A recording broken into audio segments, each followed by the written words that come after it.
Hello et bienvenue dans une nouvelle vidéo. Aujourd'hui, je vais vous montrer ma rotation make-up pour le mois de juillet. Je m'explique. C'est un type de vidéo que j'ai déjà vu, je sais plus où, mais je l'ai déjà vu, où en gros... on fait une sélection de certaines choses qu'on va tester et utiliser pendant le mois. Alors je dis le mois, mais peut-être qu'il y en a qui le font à la semaine ou au trimestre, j'en sais rien. Moi j'ai choisi de le faire pour ce mois de juillet. C'est un type de vidéo que j'ai jamais fait avant. C'est une démarche que j'ai jamais fait avant non plus d'ailleurs. Donc je garantis pas que ça reviendra pour le mois d'août. On verra un petit peu comment ça se passe cette fois-ci. Alors je vais évidemment pas me contenter d'utiliser juste les produits que j'ai sélectionnés ici, ok? Ça n'aurait alors pas de sens d'avoir la collection que j'ai si c'est pour utiliser un blush sur le mois.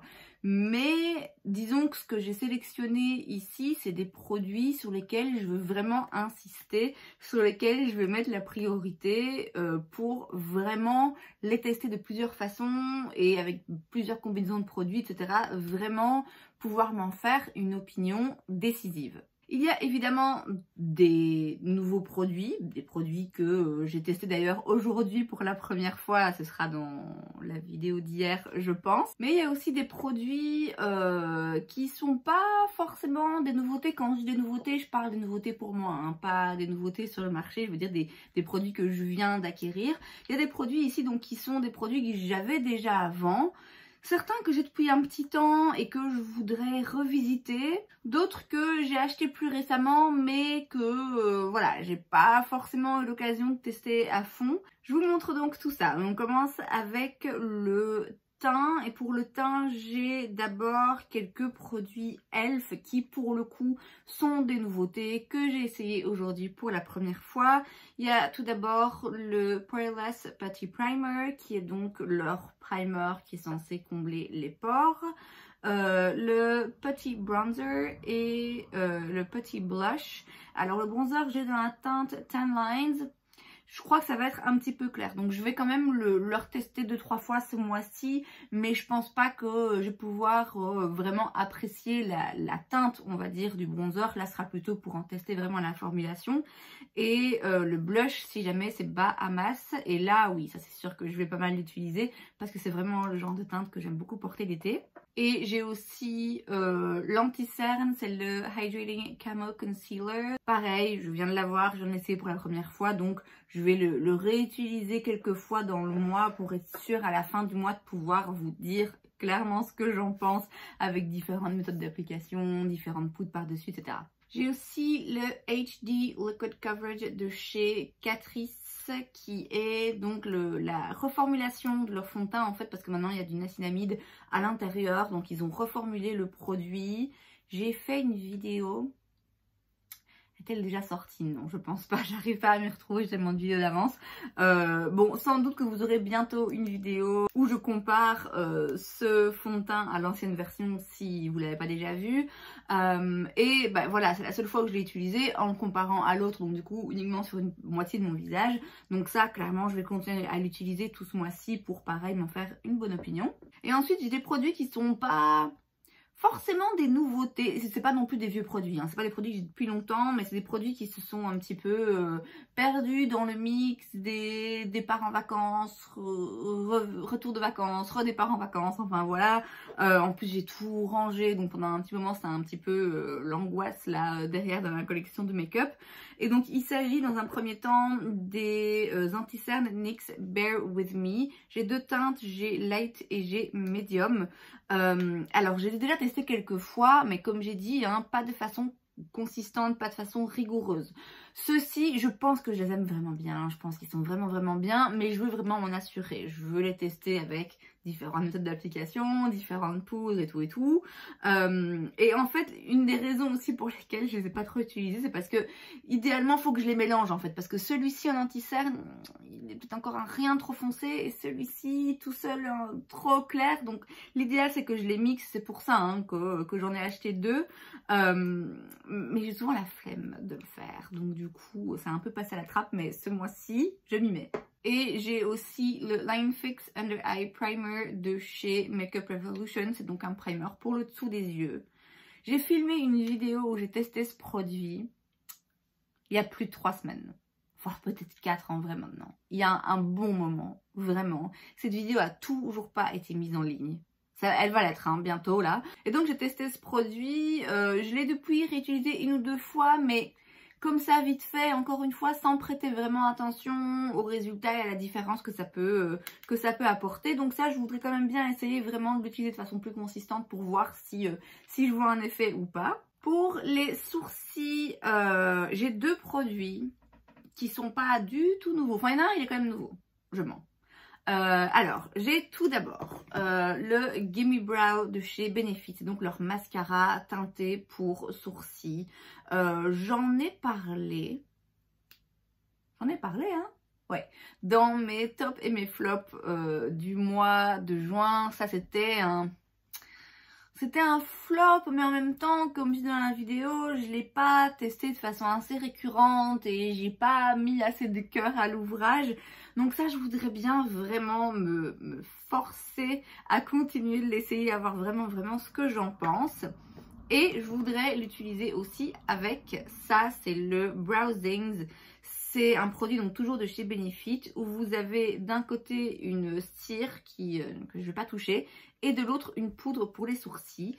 Et en fait, j'ai ce truc depuis une éternité. J'ai envisagé le fait de le retirer de ma collection parce que je ne l'utilise pas, sincèrement, je ne l'utilise absolument jamais. Je n'utilise pas de poudre en fait pour faire mes sourcils.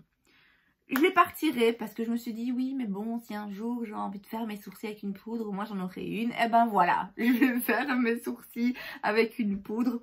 Alors je pense pas que ça va devenir ma nouvelle méthode de sourcils préférée, je sais pas pourquoi mais voilà j'ai ce pressentiment, mais je peux me tromper. Mais je voudrais quand même bien vraiment essayer pour voir si j'aime utiliser une poudre pour mes sourcils ou pas, et puis pour voir si celle-là eh bien, donc voilà, je vais tenter, je la mets ici dans ma rotation parce que je veux vraiment faire un effort conscient de l'utiliser. On passe aux produits pour les lèvres. Alors, je vous cache pas que les produits lèvres, c'est un peu le combat de ma vie. La meuf n'exagère pas du tout. En fait, quand j'ai beaucoup de rouge à lèvres et de produits pour les lèvres, alors quand je dis beaucoup, je sais que c'est peu par rapport à d'autres, mais pour moi, ça me semble déjà beaucoup dans le sens où je sais que quand je les swatch, je les trouve tous très jolis, mais du coup, j'ai une difficulté terrible à choisir. Et finalement, je prends toujours les mêmes en fait. Bref, c'est une autre histoire pour un autre jour. En attendant, j'ai quand même sélectionné 2 produits. Un qui est pas forcément si nouveau que ça et en même temps il n'est pas vieux non plus. C'est le gloss This is Milky de chez NYX. J'ai déjà utilisé. Je pense vraiment que je l'aime bien. Mais je voudrais penser vraiment à l'utiliser plus parce que oui, je l'ai pas utilisé assez. Et je voudrais vraiment m'en faire une opinion parce que j'ai l'impression que je l'aime vraiment bien. Et en même temps, je l'ai quand même jamais mis dans mes tops parce que je ne l'ai pas porté assez souvent ni assez longtemps. Mais il est très joli. Alors l'odeur, j'arrive pas à savoir ce qu'il sent. Il sent un truc que je mangeais quand j'étais petite. Alors bien souvent, les gloss, ça sent toujours un petit peu la vanille ou les pâtisseries ou quoi. Mais là, c'est pas aussi... c'est pas de la vanille.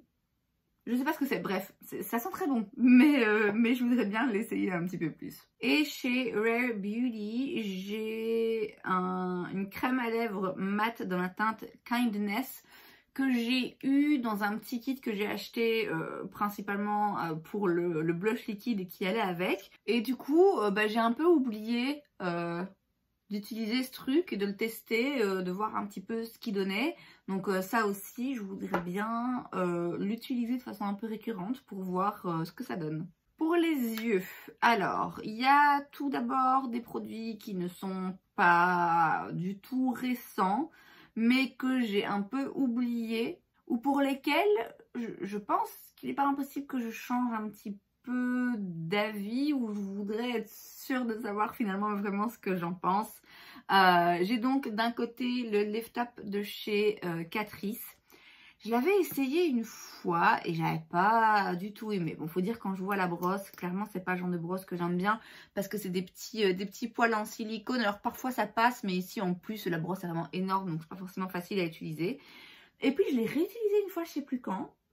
Je me suis dit, bah tiens, en fait, finalement ça va. Peut-être que j'avais juste pas assez bien bossé la première fois que j'avais utilisé. Donc ça, je voudrais bien le remettre un petit peu à l'essai pour vérifier si vraiment il est pourri ou pas. Et puis j'ai aussi le Most Wanted Lashes de chez Milani. Celui-ci, c'est un qui dans mes souvenirs faisait un effet assez naturel. Mais j'ai vu, je sais plus pourquoi, il me semble que je triais, ouais c'est ça, je triais mes vidéos, j'essayais, j'ai créé des nouvelles playlists et donc je retournais dans mes vieilles vidéos pour aller les remettre à chaque fois dans les bonnes playlists, enfin bref. Et sur une miniature, je trouvais que mes cils étaient très jolis et quand j'ai regardé la description, c'était ça qu'il y avait dedans. Donc voilà, je voudrais bien le réutiliser parce que je pense qu'il est sympa. J'ai ensuite ce petit truc là absolument splendide. Vous voyez pas les reflets, ça m'énerve. C'est donc le Infinite Chrome Flakes.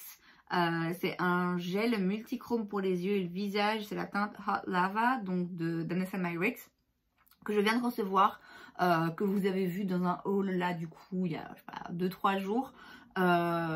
Et que je veux absolument tester. Alors en vrai je l'aurais pas oublié, hein, même si je l'avais pas mis ici dans ma petite boîte spéciale rotation make-up. Voilà, je sais que j'y aurais pensé parce qu'on ne peut pas oublier une beauté pareille, mais je veux vraiment m'assurer que je l'utilise et que je l'utilise quelques fois et que j'en teste aussi la longévité, parce que je sais que parfois je teste un truc comme ça à paillettes et je dis ah ouais ok j'adore, c'est hyper beau. Et oui, en effet, c'est beau et j'aime bien.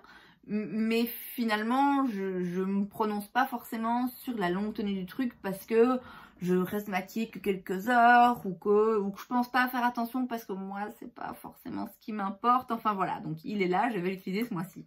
Et enfin, les palettes que je vais utiliser dans le courant du mois de juillet. Alors, encore une fois, comme c'est le cas pour tout le reste des produits que je viens de vous montrer, je ne vais pas utiliser que ça.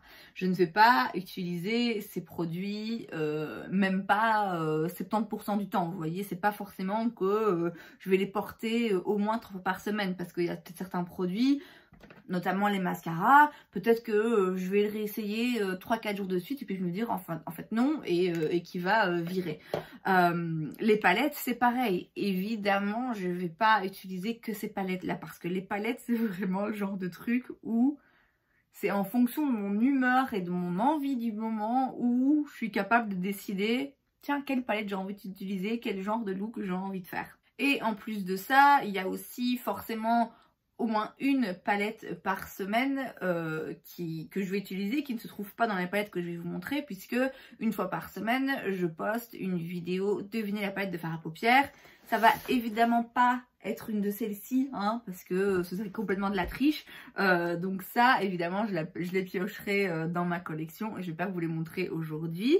Donc ici, c'est juste 5 palettes qui sont nouvelle dans ma collection, une pas si nouvelle que ça, mais nouvelle dans le sens où je ne l'ai pas encore utilisée et que je voudrais vraiment bien utiliser ce mois-ci et essayer d'utiliser quand même, allez 2 fois quoi. Essayer d'avoir un petit peu de variété dans les looks que je crée avec ces palettes là, pour certaines en tout cas. Alors dans un premier temps, on a la Bite Size de chez Elf dans la teinte Cream and Sugar, c'est celle que je porte aujourd'hui, donc que j'ai déjà testée une fois. Alors celle-ci je pense pas que je vais la tester non plus 4 fois parce que bon, il y a pas, on crée pas 1000 looks avec ça et c'est pas le but de toute façon. Mais je me dis que s'il y a un jour où j'ai besoin de faire un truc hyper nude, hyper simple, hyper rapide, ben autant utiliser celle-ci et comme ça je peux avoir un avis un peu plus tranché sur ce que j'en pense, même si pour le moment je dois avouer qu'elle est pas mal. La Matte Neutral de chez Visi Art, pareil, hein, qui était dans mon haul de chez Beauty Bay. Alors c'est pas la palette, encore une fois, avec laquelle je vais faire 3-4 looks différents. C'est que des teintes mates, c'est que des teintes neutres, d'où le nom de la palette. Mais cette palette, je voudrais bien l'utiliser en complément avec d'autres palettes, justement parce qu'elle est pleine de teintes neutres et mates. qui manque parfois dans certaines palettes, vous savez, ou parfois il vous manque une teinte de transition, ou vous avez quelque chose pas assez profond, ou vous n'avez pas un fard clair, très très clair comme ça pour mettre en dessous du sourcil. Vous voyez, parfois il manque l'un ou deux fards comme ça, neutre, mat. C'est à ça que va me servir cette palette et je veux y penser. Je veux être sûre que vraiment, à chaque fois que j'utilise une palette, je me force pas à me cantonner aux teintes de la palette en question, mais j'hésite pas à aller vers celle-ci pour choper des teintes de transition qui me manquent. La palette Beauty Bay en collaboration avec Nikkie Tutorials, donc c'est la dernière palette que j'ai eue dans le haul là que je vous ai montré. Voilà, ça c'est typiquement une palette dans laquelle il est fort probable qu'un jour je l'utilise et je me dise en fait là il me faudrait un noir pour approfondir. Ou alors il me faudrait une teinte de transition un petit peu plus claire, vous voyez. Donc ça clairement je sais que la palette Viseart là elle va bien me servir pour venir en complément en fait de cette palette qui est très colorée, très jolie, qui a des teintes dedans magnifiques, mais oui, qui manque peut-être de certains neutres, donc c'est à ça que me servira la Viseart. Et ça, clairement, il y a tellement de teintes différentes à l'intérieur que faudra quand même que je l'utilise 2-3 fois pour pouvoir utiliser un petit peu chaque teinte en fait. Ensuite, j'ai la Lost in Los Angeles de chez BH Cosmetics. Alors cette palette, je l'ai achetée, c'était en février? Non. En mars, je sais plus. Je l'ai acheté il y a un petit moment déjà et je l'avais acheté quand j'avais fait un petit city trip en Slovénie. Alors de base, quand je voyais cette palette, quand je voyais l'harmonie de couleurs, je me disais ça part dans tous les sens, je ne comprends pas. Et puis finalement, au plus je l'ai regardée, au plus je me suis rendu compte qu'en fait c'était une palette de pastel, tout simplement, et que finalement c'est assez comparable, peut-être pas en termes de qualité, mais encore qui sait, c'est assez comparable à la palette pastel de chez Natasha Denona. Et en fait, il y a des teintes là-dedans que j'ai vraiment pas ailleurs, qui sont vraiment très très spéciales. Et je l'ai pas encore utilisée, allez savoir pourquoi, je sais pas pourquoi. Je pense que, sans doute que parce que ça va me demander un peu de réflexion pour... Ok, quel look je crée avec cette palette. Quand j'utilise une palette, surtout pour la première fois, j'aime bien essayer un petit peu toutes les teintes. Or là, ça va pas être possible. Or, choisir, c'est renoncer. Donc, je pense que c'est pour ça que j'ai pas encore utilisé parce que je me suis dit trop de réflexion, je verrai plus tard. Là, il faut vraiment que je m'en serve. C'est aussi une palette avec laquelle, pareil, la petite Viseart, elle peut servir éventuellement pour teinte de transition, créer de la profondeur et tout, puisque voilà, oui, c'est en effet une palette de pastel. Alors, si vous voulez créer un look pastel, vous n'avez pas besoin de noir, mais peut-être que je veux un peu de pastel dans mon look et un peu de profondeur, auquel cas, ben voilà, encore une fois, la Viseart servira à ce moment-là. Et enfin, dernière palette que je vais utiliser au mois de juillet, là, et que je voudrais bien utiliser plusieurs fois, vraiment bien tester. Toute neuve, quand je dis toute neuve, je viens d'aller la chercher, là, à mon point relais. C'est la Circo Loco de chez Natasha Denona. Alors, c'était pas du tout prévu que j'achète un jour cette palette. Je m'explique. Natasha Denona, c'est clairement ma formulation de fard préférée. Voilà, je pense que là, je peux le dire, c'est officiel. Il y a d'autres formulations que j'aime beaucoup, d'autres formulations que non seulement j'aime beaucoup, mais en plus qui sont moins chères, ou alors il y a des harmonies de couleurs parfois qui sont un peu plus intéressantes, qui sortent un petit peu plus du lot ou quoi. Mais vraiment, en termes de quelle formulation de fard je préfère travailler, c'est Natasha Denona, voilà. La palette Circo Loco, quand elle était sortie, j'avais pas été hyper emballée. J'avais été assez curieuse parce que c'est une harmonie de couleurs quand même très spéciale. Je vais vous la montrer d'ailleurs quand même. Voilà à quoi elle ressemble. C'est quand même très très coloré. Et je m'étais dit à l'époque, pour moi les trucs hyper colorés, bon certes parfois j'aime bien, mais a priori, j'ai pas besoin de 15 000 palettes colorées non plus, vous voyez.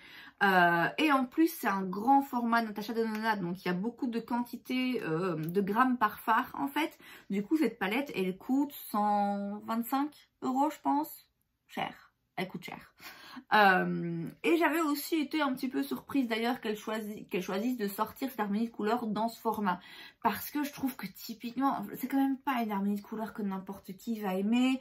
C'est pas une harmonie de couleurs qui va forcément se porter au quotidien. Hein. Enfin, peut-être pour des personnes oui, mais globalement en tout cas. Et donc j'avais trouvé ça un petit peu surprenant qu'elle sorte dans le format grande taille. Parce que je m'étais dit, qui va avoir la foi de dépenser 120 balles pour une palette qui de toute évidence, il ne va pas utiliser tous les jours de la semaine. J'aurais trouvé ça plus logique de sortir cette harmonie de couleurs dans le format midi qui coûte donc entre 60 et 70 euros. Et à la limite de sortir une palette comme la Glam par exemple, qui est quand même beaucoup plus neutre dans un plus grand format avec plus de grammes par fard. Bref, tout ça pour dire que la palette m'avait intriguée et intéressée parce que toutes les palettes Natasha Denona, si je pouvais toutes les avoir, franchement, je les achèterais absolument toutes. Mais celle-ci, bon, elle sortait pas du lot pour moi de par l'harmonie de couleurs qui me parlait un petit peu moins en termes d'utilité que j'en aurais. Et puis c'est les soldes chez Sephora, elles sont encore en cours en ce moment il me semble. Oh, il n'y avait rien, franchement il n'y avait que dalle, je trouve qu'il n'y avait vraiment pas grand chose de soldé, mais enfin qu'importe. Et voilà que cette palette est soldée à 50%. Alors je sais pas s'ils vont l'arrêter, mais 50% sur Natasha Denona, franchement ça se refuse pas. Alors déjà là j'y ai pensé, hein. Déjà là je me suis dit parce que du coup elle revenait à 63 euros je pense, ouais, donc ça peut bien 126. Et j'ai hésité, je me suis dit bon c'est quand même l'occasion parce que c'est une grande palette Natasha Denona à un prix, c'est pas dérisoire, je peux pas dire que 60 euros ce soit dérisoire, pas dans les temps actuels, mais pour Natasha Denona c'est un peu dérisoire quand même. Mais voilà, j'étais quand même toujours un petit peu dans l'hésitation parce que j'essaye au maximum d'éviter cette façon de penser de ah ben c'est en solde donc je vais l'acheter. Je me pose la question, ok, est-ce que j'ai envie de dépenser autant pour ce produit? Est-ce que si ce produit n'avait pas été à moins 40% ou moins 50%, je l'aurais acheté ou pas? J'essaye quand même, j'essaye de me poser les bonnes questions en tant que consommatrice. On n'y est pas encore, hein, mais j'essaye. Et je me disais, ouais, 63 euros, est-ce que je l'aurais acheté par exemple si c'était en format midi? Du coup, plus ou moins les mêmes prix? Pas sûr. Et puis, deuxième démarque, ce qui veut dire toujours le 50% sur la palette, mais en plus de ça, 10% supplémentaires. Et donc là, elle revenait à, je réfléchis, 56-57 euros. Vous allez me dire, ça change pas grand chose. Moi, dans ma tête, ça a changé quelque chose. Le fait qu'elle passe en dessous des 60 euros, je me suis dit, bon, écoute, vas-y. C'est pas un achat déraisonnable à mes yeux. Bon, de un, parce que j'adore le maquillage, donc c'est rarement déraisonnable en ce qui me concerne, parce que ça me fait toujours plaisir. C'est très rare que j'achète un truc et que je me dise ouais, non, je m'en fous. C'est-à-dire si je l'achète, c'est parce que j'ai envie de l'acheter. Alors il y a parfois des produits que j'achète, que je teste et finalement en fait ça me va pas du tout. Là c'est un petit peu rageant. Mais malheureusement, pour savoir si ça nous convient, on doit les tester. Or là, j'ai pas besoin de tester la qualité pour savoir si ça va me plaire ou pas. Je connais les fards Natasha Denona, je les adore. Là, c'est un petit peu un achat, on va dire, oui, peut-être un peu déraisonnable parce que c'est pas une palette que je vais utiliser au quotidien, mais je sais que ça me fait plaisir de l'avoir et je sais que je vais l'utiliser et je sais que je vais apprécier l'expérience, en fait. Je sais que quoi qu'il arrive, je vais aimer travailler ces fards et je vais aimer les looks que je vais créer avec. Bref, je vais pas en parler pendant 10 000 ans. Je sais pas pourquoi j'essaie de justifier l'achat de cette palette alors que c'est pas vous qui m'avez donné l'argent. Et donc voilà, cette palette Circoloco, je voudrais bien évidemment, maintenant que je l'ai, l'utiliser quelques fois là dans le courant du mois de juillet. Pour le fun, parce que bah du coup elle m'a quand même coûté 57 euros, donc autant les mettre à profit. Vous l'avez donc compris, ces produits, je vais les utiliser de façon un petit peu plus récurrente.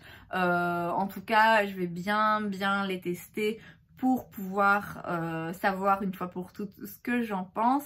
Je reviendrai vers vous à la fin du mois pour faire le point. Alors évidemment, certains se retrouveront, enfin j'espère, certains se retrouveront dans les tops et dans les flops, mais quoi qu'il arrive, je referai un point sur toute la sélection dans une vidéo à la fin du mois, puisque il se peut aussi qu'il y en ait pas mal qui se retrouvent un petit peu au milieu, vous voyez qu'ils soient ni top ni flop, auquel cas, ben voilà, je ferai une petite vidéo mise au point par rapport à cette rotation de make-up bien particulière. Et c'est donc tout pour cette vidéo, j'espère que ça vous a plu. Si c'est le cas, n'hésitez pas à laisser un like. Vous pouvez aussi vous abonner à ma chaîne parce que c'est gratuit, donc pourquoi pas. Et moi, je vous vois la prochaine fois. Bye!